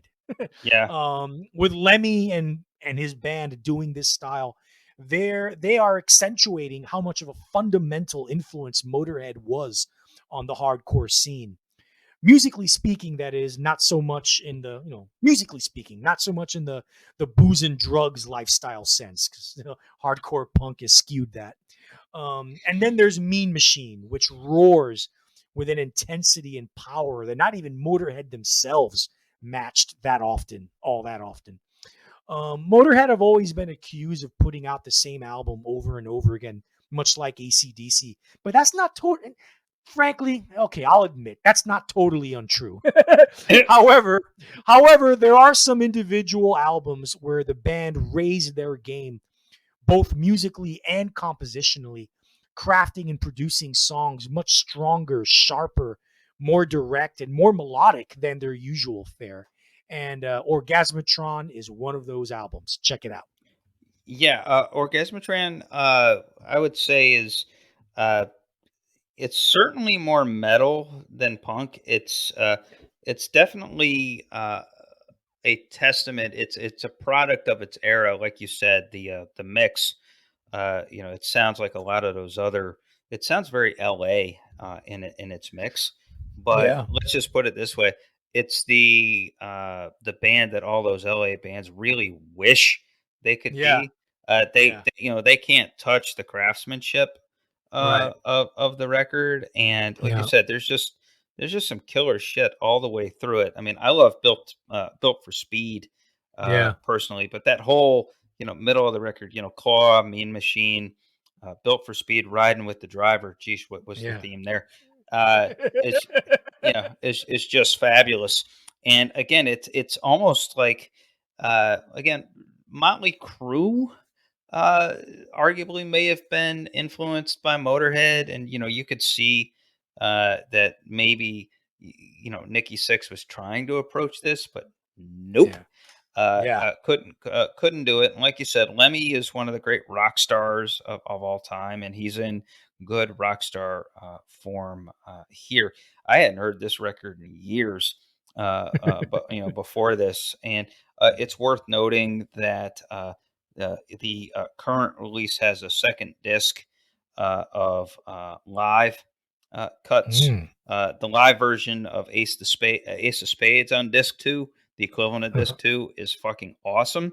Wow. It's a BBC taping, and that's most of this comes from the same BBC Live taping. And then there's also an alternate version of Claw in there, which is fun. Not quite Yeah. as good, but at least it's fun. It's worth checking out. So, yeah, and well, it also cracks me up that Motorhead was like the least cliche band in the world, but they still managed to have a track on here called Doctor Rock, which Yeah. which is much better than 90% of the Doctor Rocks that existed out there. So, yeah, good call bringing this one out of the vault, dude. Lemmy is always worth celebrating, but like I said, this is probably them at their most metal, and Yeah. that's kind of why I like it. So, okay, All right. so now from Speaking of really, really metal. yeah, so we go from sort of the orthodox '80s metal uh, and punk hybrid to metal gymnastics, Yeah. as I'll call it. We're going to be talking about Mastodon's 2004 masterwork Leviathan, uh, and really kind of an interesting. Like it's a weird record fundamentally, but it works because these guys are so freaking good and were so freaking locked in. This is at the beginning of their career, so let's explain this and get into it. White Whale, Holy Grail. Gee, what's this album about? Now, yep, that chorus to opening song "Blood and Thunder" tells us that Leviathan is an album in which a prog metal band from Atlanta, of all places, adapts Melville's Moby Dick, of all things, as a thrash metal banger, and they succeed tremendously. This is heavy metal to put on heavy rotation through your headphones and to somehow relax to. Strangely, I somehow feel better every time I listen to this record. Now, Leviathan was Mastodon's second album following a 2002 debut, and it propelled them to the status of the metal band you could name drop at a loft party in Brooklyn, which was an actual thing when I moved back to New York during the mid aughts. As Samuel L. Jackson proclaimed in the third act of Pulp Fiction, this is some gourmet shit. So, for a lot of metal fans and a lot of critics, this positioning of Mastodon in the metal universe has really deprived the band of some of the respect they deserve and of some of the reverence we should all have for Leviathan. This is one of the most intense and most intelligent metal albums I've ever heard. Despite its relatively high profile, it remains very, very underrated. The obsessions, paranoia, and inertia of Captain Ahab translate remarkably well into these wild time signatures, these King Kong on methamphetamines riffs, and these extended workouts that ride waves much like a legendary white whale may. The highlights here travel along a spectrum from absolute combustion and badass blast work, see track number 4, Island, to a prettier intensity that still manages to rock balls. See track Megalodon, with a dreamlike intro that evokes Pantera that builds into crunchy orthodox speed metal that, from an athletic muso standpoint, is probably the most impressive thing on the entire record. This all builds up into the remarkable 14-minute coda Hearts Alive, which, while being alternatively gorgeous and muscular, also gives away that early Metallica, there's that band, is a huge influence on Mastodon. There are echoes of Call of Cthulhu, Battery, and One here, there, and everywhere as the song builds. It's grand as shit, in other words. Now, Mastodon's output in the years since has oscillated from pretty freaking great to pretty freaking terrible in the years since they were thrust into sort of the heavy metal stratosphere and/or realm of mockery. Me personally, I am a fan of 2011's The Hunter. Seek that one out after you consume and learn to adore Leviathan. Now, on the other hand, I am not a fan of their most recent record, last October's Borefest Hushed and Grim, in which the gnarly growl of Leviathan has been lifted for an annoying combo of Bruce Dickinson and Bob Dylan impressions, and the music is a plastering of various metal cliches, most of which have echo and reverb. Yeah. Now, I figure Mastodon has earned the right to be misguided and decadent in this stage, however. Leviathan, an undying masterpiece, affords them that right. More power to them. Definitely check out Leviathan. I love it. Yeah, Mastodon to me, they're one of the great tragedies in heavy metal for the fact that those first two albums, Remission from 2002 and Leviathan from 2004, are two of the greatest heavy metal records ever made. And after Leviathan, in my opinion, completely this band has totally fallen off a cliff into just unfolding levels of shittiness. I can over like after Leviathan, they've put out 6 more albums. 2006 Blood Mountain, 2009 Crack the Sky, 2011's The Hunter, the one that you like. 2014 Once More Around the Sun, 2017 Emperor of Sand, 2021 Hushed and Grim. That's 6 albums. I can count only 6 good songs on those 6 albums total. Yeah, It is and probably all on The Hunter. Yeah. Yeah. And here's the thing: they've, I don't want to say sold out, but they've completely, with each successive album, they completely streamlined their sound for corporate rock radio to the point where they've completely taken the guts out of their music and out of what made them unique and special. And Yeah. now there's very little that separates them from Chris Jericho's Fozzy band. I Yeah. mean, they're that bad now. Yeah, pretty much. Like this last record, again, things have gotten airier, they've gotten poppier, they've gotten more self conscious. They decided to actually sing. One of the great Yeah. things about Leviathan is it has that growl. I mean, look, it's in terms of aesthetic, in terms of theme, in terms of intensity, and in terms of, again, kind of the whole idea of Captain Ahab being out of his fucking mind. Uh, Yeah. it captures that. I mean, it's a thrash metal album that honors Moby Dick wonderfully. Uh, Yeah. that should not be a thing, but these guys Right. pulled it off, and so it's. I listened to this album nonstop for about 2 month period in 2005, and I've come back to it over the years, over and over again. For what it's worth, folks, there's lots of live stuff you can find on YouTube of them playing Yeah. songs from this record, and Right. they were a fucking awesome live band, and I'm assuming they probably still are. But Right. they just blasted, and they're just really tight. So Yeah. I'll give it to them.